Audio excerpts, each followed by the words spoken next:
Okay, students, let's look at this question. Joints between carpals and phalanges are the example of. अब देखिए, इस question में आपको क्या कंफ्यूजन हो रहा है? आपको कंफ्यूजन होगा कि कार्पल और phalanges की बात कर रहा है। कार्पल और phalanges में तो जॉइंट ही नहीं होता। नहीं बेटा, ये कार्पल के अंदर के जॉइंट्स और phalanges के अंदर के जॉइंट्स उनकी बात कर रहा है। आइए मैं समझाता हूं आपको। आपके हाथ में, ठीक है, कार्पल्स होते हैं 8, ठीक है। देन कार्पल्स के साथ मेटाकार्पल्स होते हैं 5। मेटाकार्पल्स कितने होते हैं? 5। 1, 2, 3, 4 और एक 5, ठीक। देन होते हैं फैलेंजेस। देन क्या होते हैं? फैलेंजेस।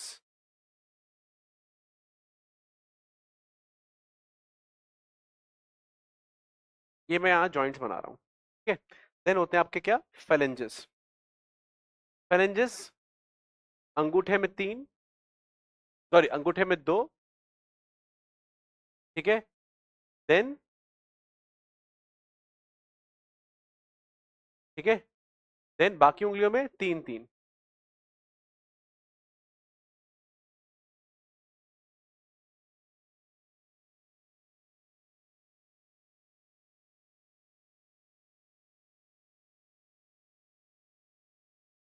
ठीक है, क्लियर?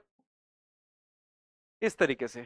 अब जॉइंट्स क्या होते हैं? अभी किसकी जॉइंट की बात कर रहा है? ये फैलेंजिस के जॉइंट्स की बात कर रहा है, ये इन जॉइंट्स की बात कर रहा है, उंगलियों के जॉइंट्स की बात कर रहा है। बेटा उंगलियों का जॉइंट देखिए आप, उंगली, ये वाला नहीं, ठीक है ना, ये उंगलियों के बीच का, ये ऐसे मूवमेंट, ऐसे मूवमेंट, ये या तो ऐसे हो सकती है, ऐसे हो सकती है, उल्टी नहीं हो सकती। थोड़ी फ्लेक्सिबल है लिखी गई, लेकिन पूरा मूवमेंट उल्टा नहीं हो सकता। इसको उल्टा करने जाऊंगा यहां से तो उंगली टूट जाएगी। तो ये जो जॉइंट्स हैं, ये वाले, ये आपके हिंज जॉइंट होते हैं, वही वाले जो आपके एल्बो में और नी में रहते हैं, सेम जॉइंट। क्या नाम है इसका? हिंज जॉइंट रहता है। This is your hinge joint. Clear?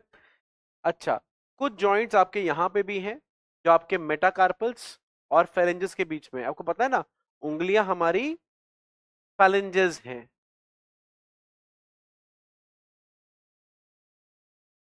Palm हमारा मेटाकार्पल है। उंगलियां फेलेंजेस है, पाम मेटाकार्पल है, और कलाई हमारी हाथ की कलाई, रिस्ट जिसे हम बोलते हैं, वो हमारे कार्पल्स हैं। कार्पल्स के बीच में जो जॉइंट है वो ग्लाइडिंग जॉइंट होता है। कैसा होता है? Gliding joint. एक दूसरे पे ग्लाइड करते हैं, ये थोड़ा सा कड़ाके की आवाज आ रही है, एक दूसरे पे मूव करते हैं, ग्लाइड करते हैं, इसको हम ग्लाइडिंग जॉइंट बोलते हैं। जो फेलेंजेस और मेटाकार्पल्स के बीच में होता है दैट इज कॉन्डलॉइड जॉइंट। ये आपका जनवरी, फेब्रुवरी, मार्च करते हैं ना आप, जनवरी, फेब्रुवरी, मार्च, बचपन में सबने किया होगा, ये नकल्स हमारे। Yes, this is the condyloid joint, ठीक है। और एक स्पेशल जॉइंट होता है अंगूठे का कार्पल के साथ, अंगूठे का कार्पल के साथ ये वाला जॉइंट, इसको हम अलग नाम देते हैं सैडल जॉइंट। Saddle joint. तो ये हमारे बेसिकली इंपॉर्टेंट इंपॉर्टेंट क्या रहते हैं? जॉइंट्स रहते हैं। खैर, तो ये किसकी बात कर रहा है? ये बात कर रहा है आपके उंगलियों के बीच की। पैलेजेस मतलब उंगलियों के बीच में, वहां कौन सा रहेगा? अभी पढ़ाया मैंने आपको, हिंज जॉइंट, माफ कीजिए, हिंज। और यहां कार्पल्स के बीच में कौन सा रहता है? मैंने क्या बताया? Gliding joint. Is that clear? आ रही बात समझ में? तो क्या कॉन्सेप्ट लगाया? Gliding joint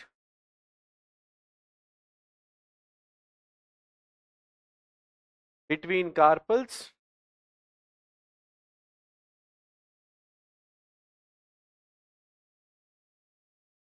and hinge joint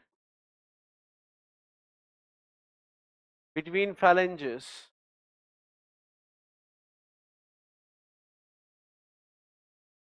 is that clear? तो बेटा यहां पर वापस सुनिएगा, क्वेश्चन थोड़ी लैंग्वेज ऐसी लग रही है जैसे कार्पल और phalanges के बीच का जॉइंट पूछ रहा हो।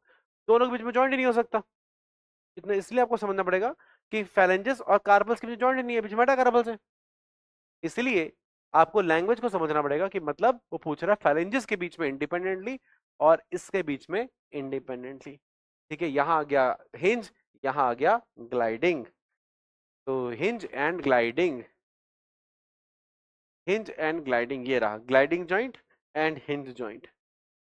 ग्लाइडिंग कार्पल के लिए रिस्पेक्टिवली नहीं दिया, कोई बात नहीं, और हिंज, हाँ रिस्पेक्टिवली यहां दे दिया, रिस्पेक्टिवली हिंज किसके लिए, phalanges के लिए। तो hinge, phalanges, carpals, gliding, B is the answer, B is the answer.